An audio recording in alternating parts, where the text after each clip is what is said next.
Bonjour. Hello and welcome to a new episode of So French. In this show we give you everything about the twists and turns of French politics and an insight to all things French. Every 2 weeks we select the best, most interesting and fascinating of French news stories, all brought to you from our studio in the heart of Paris, near the Eiffel Tower. My name is Stefan Vries. And my name is Sara Bertilsson. And this week we take a closer look at the French school system, the mother of all institutions in France. And it's also a constant source of friction. So it has to be reformed very often. But how? And first of all, more importantly, can it be reformed? And we'll also return to the Parisian suburb of Levallois, where the town's mayor is no longer staying in his sumptuous villa, but spending his nights in jail. The saga of the Balkany, a story with a not-so-happy ending, or, well, we'll see. But first, in September, it's la Rentrée. This very particular French notion of how the year starts in September. And, this is something, sort of sidetrack to this, but, every year I'm sort of surprised that people say, oh, let's do it next year. And then I'm like, oh, in January? Yeah, it's a real ritual. And then a couple of weeks later, now people start asking, how was the rentrée? Yes. Did it go well?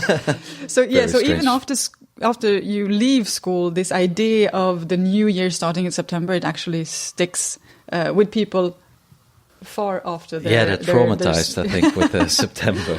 Or they want to all go back to school. That's also, they may be happy. That was a sidetrack to what we're going to talk about, because this year it has been a bit of a special rentrée. The school system has been very much making the headlines. It was actually even before the holidays. Yes, it ended in a bit of a chaotic way with strikes and protests regarding a new reform plan. Now we're starting a new year with this new reform, or this reformed educational system sort of getting into place. Yes. To talk more about the French educational system, we have a special guest in our studio in the heart of Paris. Very happy. Welcome, Juliette Buisson. Thank you very much. Thanks for having me. You're an English teacher at La Maison d'Éducation de la Légion d'Honneur. That's is right. A very long name. It's in Saint-Germain-en-Laye, a very chic suburb to Paris. First of all, just say a little bit, what is La Maison d'Éducation de la Légion d'Honneur? Mm-hmm. It is a special school, indeed. So it's a state middle school for girls. It's also a boarding school. One of the only state schools in which pupils still wear a uniform. Oh, I didn't know that they wear uniforms. Yes, there is one, yeah. So I've been teaching in that school for almost 10 years, but I was a teacher in educational priority areas before for around 5 years. So we have hardworking girls, disciplined. I'm pretty lucky because they're very respectful, of course, so it's quite easy to teach in that school. So the Légion d'Honneur, this is the Legion of Honor that's very known here in France, and it's one of the highest honors that you can get. So how come there is a special school? Because these kids have not received the Légion d'Honneur. No, obviously not. But their parents have, or their grandparents, so... It's just, it's a state school, but it's still some kind of privilege that you get, in your family from, all the kids member. That go to this, the children you have, the girls, are they all from very privileged families? Or what is the...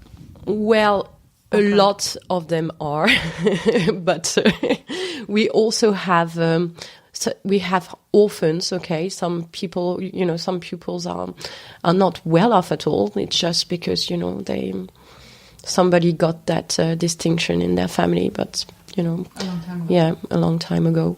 But still, a lot of them are. You've been there for 10 years. Yeah. What made you, from the beginning, want to become a teacher? I've always wanted to be a teacher. I mean, maybe because I had no choice. My parents were teachers as well, so. And well, no, I just love, teaching, learning about new things, and Kids, I've always loved being with kids. So it was a natural choice for you to become a teacher. It's quite hard to explain exactly why. So how did your rentrée go this year? Well, pretty well compared to many other teachers. So the tricky part in my job actually is just that most of my pupils are terrified of failure. So they start... Very French. Yes, so it is. So French. So it's easy for me, like going back to work, because, it's always the same. I'm not stressed anymore. But one of the goals I've set for myself, at the beginning of the year, is just... it consists in shifting the focus on something that is not completely based on, success and the notion of always getting good marks and, because that's what happens at the beginning of the year. My pupils try to show me that they're the best at it, whatever they... So you think the marks are less important? Do your pupils understand, or your colleagues? Because... Of course, France has a very competitive system, a very stressful system as well. So how do you implement your vision on education in such a system? Do you talk with your colleagues? Do you have to fight for it? I don't necessarily fight for it. I just know my colleagues. We've been teaching together for a long time, so you just know the people you can work with, and that's, it's kind of natural.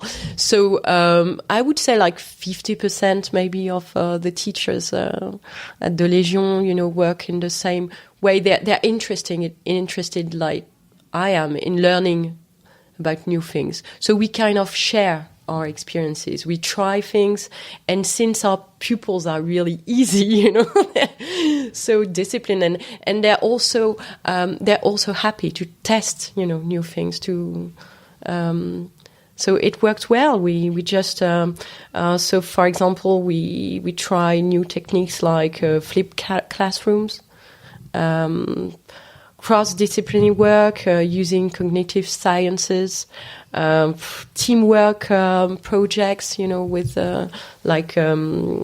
projects to carry out with as groups of pupils, and yes, it works. Yeah, it works, and it's nice because we have, time enough. Like the class, we only have 20 or 24 pupils at most in classes, so we can really do those type of things. One thing is that's often criticized in the French school system is, well, first of all, the idea, the very hierarchical system, and very, based on a hierarchical idea, and also the fact that it's considered very difficult to make any change to the system in a very old-fashioned way of teaching that exists and it prevails. But what you're explaining is that you seem to be still having the possibility of using new methods and new techniques. The only problem is that we, if you want to get trained for that, it's quite difficult. So you. It's your own initiative. You're not not really encouraged. Like, it's time consuming, and when new reforms come up, like this year, for example, the enforcement of those new reforms, it makes our work more difficult, and we feel like there's no gratitude, I completely understand, like, the strikes and everything, because, when angry teachers decided to stop correcting papers, the red pens, stylo rouge, they just wanted to bring their struggle to the public eye, and it worked. And, the feeling of being, working in overcrowded classrooms, everyday struggle, being underpaid, and still like you're always tense when. But isn't there a contradiction though? Because a lot of teachers are talking about the problems in school, but at the same time, every time someone is trying to reform the system, and we do every time we have a new Minister of Education in France, more or less, there is this plan of reform, and every time it fails, and we see these massive protests. Isn't that a contradiction? It is very difficult because I guess the reforms are too numerous. I mean, there have been so many. And we feel like it is so confusing for us to enforce them. So eventually, the wealthiest pupils just turn to private schools, and so we have very powerful unions. You know that. So the teaching unions. It's very hard for them, to some of them will agree, on some aspects of the reforms and some not. So I think it's difficult to make everybody. But so you mean that the reform plan is too big and it's too large and it's not enough explained and. Yeah, that's the thing. I think we should consider what teachers have to say before, like they'll just decide things, but they don't work with us. So they don't know what we need, what the pupils need. I think, there should be studies and even pupils should be asked for, what they really need. Now, earlier this month, the OECD, the organization of the richest countries in the world, released a report on the status of education in the OECD member states, and it was not very positive on France.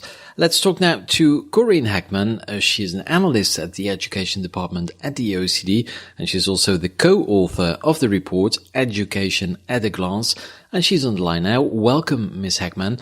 Yes, one of your findings was that personnel in schools in France earn actually less than in neighboring countries. Please tell us more about that. So if we look at the statutory salary, it will be, it's often lower compared to the OECD average. But if you look at the average salary, which includes the bonus, then it's above the OECD average, especially for teacher in lycée, what we call in upper secondary level.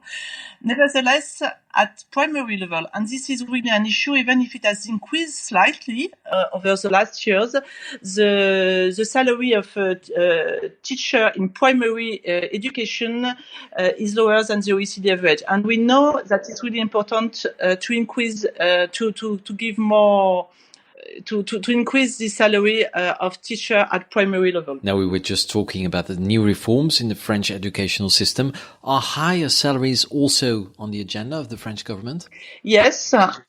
Yes, it's seen. We know that, for example, there is 2 years ago, they decided to increase the number of teachers in disadvantaged area for students in CP and CE1. So this is a very good sign to take as a priority primary and pre-primary education. So this is the first start. There was also an increase of the teacher salaries, but still it's not enough to fill in the gap, but it's improvement also. So really France has to continue and to spend more money on this level of education, because we know that it's the sources. It's really important to give a quality teaching at this level, and that will improve the outcome of students at a higher level of education. Well, let's hope that the Minister of Education here listens to your recommendations. Thank you very much, Corinne Heckman, the co-author of the report Education at a Glance by the OECD, which you find on their website, oecd.org. Now back to our guest, Juliette Buisson. Juliette, you're a teacher. Did you hear about the reports and what's your opinion on its findings? Are you really paid badly? Yeah, the pay is a big problem. We really want to get more from, and it hasn't changed. Like, I've been teaching for 15 years, and still it seems that there's nothing you can get more. So it's quite frustrating when you try to change things to, improve the way you teach, and then you get no gratitude. No. Do you think that the pay has an effect on the quality of the work that people? Yes, it does. It has been proven that, when, of course, in other countries, if you give more